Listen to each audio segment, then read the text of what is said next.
ಸರ್ವಸ್ವರೂಪೇ ಸರ್ವೇಶಿ ಸರ್ವಶಕ್ತಿ ಸಮನ್ವಿತೆ ಬಹ್ಯಭ್ಯಸ್ತ್ರಾಹಿನೋ ದೇವಿ ದುರ್ಗೆ ದೇವಿ ನಮಸ್ತುತೆ. ನಮಶ್ಚಂಡಿಕಾಯಿ ಶ್ರೀ ಗುರುಭ್ಯೋ ನಮಃ. ಧರ್ಮವಾಹಿನಿಯ ಎಲ್ಲ ಆತ್ಮೀಯ ಪ್ರೇಕ್ಷಕರಿಗೆ ವೀಕ್ಷಕರಿಗೆ ನಮಸ್ಕಾರ. ವೃಷಭ ರಾಶಿ 2026ನೇ ವರ್ಷ ಯಾವ ರೀತಿಯಾಗಿರುತ್ತೆ, ವಿಶ್ವಾವಸು ಸಂವತ್ಸರ ಮತ್ತು ಪರಾಭವ ಸಂವತ್ಸರದಲ್ಲಿ ಈ ಗ್ರಹಗತಿಗಳ ಒಂದು ಪ್ರಭಾವದಿಂದ ವರ್ಷದ ಭವಿಷ್ಯ ಹೇಗಿರುತ್ತೆ ಅನ್ನತಕ್ಕಂಥದ್ದನ್ನು ನಾವು ತಿಳಿದುಕೊಳ್ಳೋಣ.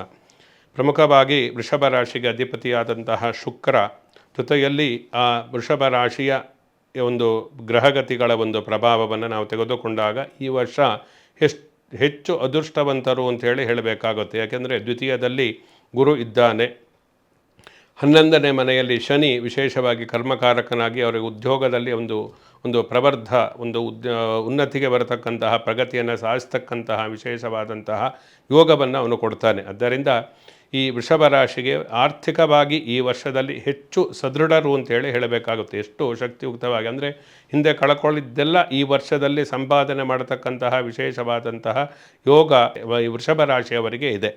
ಜೊತೆಯಲ್ಲಿ ಇನ್ನು ಏನೇ ಇದ್ದರೂ ನೀವು ಯಾವುದೇ ಒಂದು ಇನ್ವೆಸ್ಟ್ಮೆಂಟ್ ಇದ್ದರೆ, ಯಾವುದೋ ಹೊಸದಾಗಿ ಯಾವುದೇ ಉದ್ಯಮದಲ್ಲಿ ವ್ಯಾಪಾರವನ್ನು ಮಾಡ್ತಕ್ಕಂತಹದ್ದಿದ್ದರೆ, ಕೆಲಸ ಬದಲಾಯಿಸ್ತಕ್ಕಂಥದ್ದಿದ್ದರೆ, ಇಂಥದ್ದೇನಿದ್ರೂ ಕೂಡ ಈ ವರ್ಷದಲ್ಲಿ ಅದರಲ್ಲೂ ಕೂಡ ಜೂನ್ 1ನೇ ತಾರೀಕಿನ ಒಳಗಡೆ ಮಾಡತಕ್ಕಂಥದ್ದು ಒಳ್ಳೆಯದು. ಏಕೆಂದರೆ ಅಲ್ಲಿವರೆಗೆ ನಿಮಗೆ ದ್ವಿತೀಯದಲ್ಲಿ ಗುರು ಇರುವುದರಿಂದ ಅವನು ನಿಮ್ಮ ಎಲ್ಲ ಕೆಲಸಕ್ಕೂ ವಿಶೇಷವಾದಂತಹ ಒಂದು ಬೆಂಬಲವನ್ನು ಕೊಡುವುದರಿಂದ ನೀವು ಕೈ ಮುಟ್ಟಿದ್ದೆಲ್ಲ ಚಿನ್ನ ಆಗುತ್ತೆ ಅಲ್ಲಿಯವರೆಗೆ. ಆಮೇಲೆ ಸ್ವಲ್ಪ ಕೆಲವೊಂದು ವ್ಯತ್ಯಾಸಗಳು ಉಂಟಾಗುವುದರಿಂದ ಎಚ್ಚರಿಕೆ ವಹಿಸಬೇಕಾಗುತ್ತೆ. ಆರೋಗ್ಯದ ವಿಚಾರವನ್ನು ನಾವು ತೆಗೆದುಕೊಂಡಾಗ ಪ್ರಮುಖವಾಗಿ ಆರೋಗ್ಯದ ಮೇಲೆ ಪ್ರಭಾವವನ್ನು ಬೀರತಕ್ಕಂತಹ ಕುಜನ ಒಂದು ದೃಷ್ಟಿ ಇರಬಹುದು. ಅದಕ್ಕೆ ರಿಪುಕಾರಕ ಅಂತೇಳಿ ನಾವು ಹೇಳ್ತೀವಿ. ಆದ್ದರಿಂದ ಆರೋಗ್ಯದ ವಿಚಾರದಲ್ಲಿ ಕೆಲವೊಂದು ಸ್ನಾಯುಗಳಿಗೆ ಸಂಬಂಧಪಟ್ಟಂತಹ, ಅದರಲ್ಲೂ ಹೃದಯಕ್ಕೆ ಸಂಬಂಧಪಟ್ಟಂತಹ ರೋಗಗಳು ಬಾಧಿಸ್ತಕ್ಕಂತಹ ಸಾಧ್ಯತೆಗಳು ಈ ವರ್ಷದಲ್ಲಿ ಉಂಟು. ಆದ್ದರಿಂದ ಇದಕ್ಕೆ ನೀವು ವಿಶೇಷವಾಗಿ ಮೃತ್ಯುಂಜಯ ಹವನ ಅಥವಾ ಮೃತ್ಯುಂಜಯ ಉಪಾಸನೆಯನ್ನು ಮಂತ್ರವನ್ನು ಜಪಿಸ್ತಕ್ಕಂಥದ್ದು ಒಳ್ಳೆಯದು. ಅನಿರೀಕ್ಷಿತವಾಗಿ ಕೆಲವೊಂದು ರೋಗಗಳು ಬರತಕ್ಕಂತಹ ಸಾಧ್ಯತೆಗಳುಂಟು. ಆರ್ಥಿಕವಾಗಿ ಚೆನ್ನಾಗಿರ್ತೀರ, ಆದರೆ ಆರೋಗ್ಯದ ವಿಚಾರವನ್ನು ತೆಗೆದುಕೊಂಡಾಗ ಅದು ಸಮಾಧಾನಕರವಾಗಿ ವೃಷಭ ರಾಶಿಯವರಿಗೆ ಇಲ್ಲ.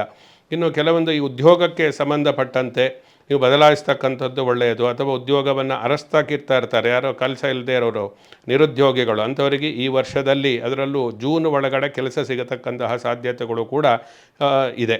ಜೊತೆಯಲ್ಲಿ ಈ ದಾಂಪತ್ಯ ಜೀವನದಲ್ಲಿ ಏನಾದರೂ ವಿಚ್ಛೇದನ ಇಂತಹದ್ದು ನಡೀತಾ ಇದ್ದರೆ ನಿಮ್ಮ ಪರವಾಗಿ ತೀರ್ಪು ಬರುತ್ತೆ. ದಾಂಪತ್ಯದ ವಿಚ್ಛೇದನ ಇಂತಹದ್ದು ಏನಾದರೂ ಇದ್ದರೆ ಪರಸ್ಪರ ಕಾಂಪ್ರಮೈಸ್ ಆಗಿ ಒಟ್ಟಿಗೆ ಜೀವನವನ್ನು ಮಾಡತಕ್ಕಂತಹ ಬದಲಾವಣೆಗಳು, ಅನಿರೀಕ್ಷಿತ ಬದಲಾವಣೆ ಅಂತ ನೀವು ಯಾವುದೇ ನಿರೀಕ್ಷೆ ಮಾಡಿಯೇ ಇರಲ್ಲ, ಅಂತಹದ್ದು ಜೀವನದಲ್ಲಿ ಘಟನೆಗಳು ನಡೀತೆ. ಅದು ಒಳ್ಳೆಯದ ಕೆಟ್ಟದ ಅನ್ನತಕ್ಕಂಥದ್ದು ವೃಷಭ ರಾಶಿ ತೆಗೆದುಕೊಂಡಾಗ ನಿಮ್ಮ ಪರವಾಗಿ ಎಲ್ಲ ಸನ್ನಿವೇಶಗಳು, ಒಳ್ಳೆಯ ಘಟನೆಗಳು ನಡೀತಕ್ಕಂಥದ್ದು ಉಂಟು. ಆದ್ದರಿಂದ ಈ ಕೌಟುಂಬಿಕವಾಗಿ ನೀವು ಈ ವರ್ಷ ಹೆಚ್ಚು ಸುಖವನ್ನು ಅನುಭವಿಸ್ತೀರಾ ಅಂಥೇಳಿ ನಾವು ಹೇಳಬೇಕಾಗುತ್ತೆ.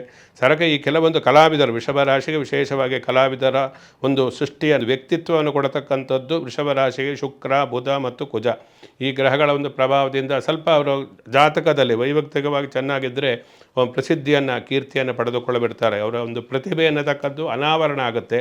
ಅದರಿಂದ ಜನರು ಗುರುತಿಸ್ತಾರೆ. ಅದರಿಂದ ಕೀರ್ತಿ, ಹಣ ಎಲ್ಲವನ್ನು, ಧನ ಮತ್ತು ಕೀರ್ತಿಯನ್ನು ಗಳಿಸ್ತಾರೆ. ಅದರಲ್ಲೂ ಕೂಡ ಈ ವೃಷಭ ರಾಶಿಗೆ ಈ ವರ್ಷದಲ್ಲಿ ನಿಮಗೆ ಇರತಕ್ಕಂತಹ ಪ್ರತಿಭೆಗೆ ಉತ್ತಮವಾದಂತಹ ಒಂದು ಪುರಸ್ಕಾರ, ಉತ್ತಮವಾದಂತಹ ವೇದಿಕೆ, ಉತ್ತಮವಾದಂತಹ ಸದಾವಕಾಶ ಸಿಗಲಿಕ್ಕೆ ಇದೆ ಅಂತ ಹೇಳಬಹುದು. ಅದರಿಂದ ಈ ವೃಷಭ ರಾಶಿಯವರಿಗೆ ಈ ವರ್ಷದಲ್ಲಿ ಓವರಾಲ್ ನಾವು ಹೇಳಬೇಕು ಅಂದರೆ ಒಂದು ಸುಖವಾಗಿ ಇಲ್ಲಿವರೆಗೆ ಏನು ಕಷ್ಟ ಇತ್ತು ಅದೆಲ್ಲ ಕಳೆದುಕೊಂಡು ಸುಖವಾಗಿ ಜೀವನವನ್ನು ಮಾಡತಕ್ಕಂತಹ ಒಂದು ಅದೃಷ್ಟಶಾಲಿಯಾದಂತಹ ವರ್ಷ ಅಂತೇಳಿ ನಾವು ಹೇಳಬಹುದು. ಅದರಲ್ಲಿ ನಿಮ್ಮ ಜಾತಕದಲ್ಲಿ ಇರತಕ್ಕಂತಹ ದಶಾಭುಕ್ತಿ ಗ್ರಹಗತಿಗಳಿಗೆ ಅನುಸಾರವಾಗಿ ಕೆಲವೊಂದು ಬದಲಾವಣೆಗಳು ಕೂಡ ಆಗುತ್ತೆ. ಅದೂ ಪೂರಕವಾಗಿದ್ದರೆ ಮಾತ್ರ ಎಲ್ಲದೂ ಒಳ್ಳೆಯದೇ ಆಗುತ್ತೆ. ಇದನ್ನು ನಾವು ಜಾತಕ ನೋಡಿ ಗಮನಿಸಿಕೊಳ್ಳಬೇಕಾಗುತ್ತೆ. ಶುಭಮಸ್ತು. ಸಮಸ್ತ ಸನ್ಮಂಗಳಾನಿ ಭವಂತು.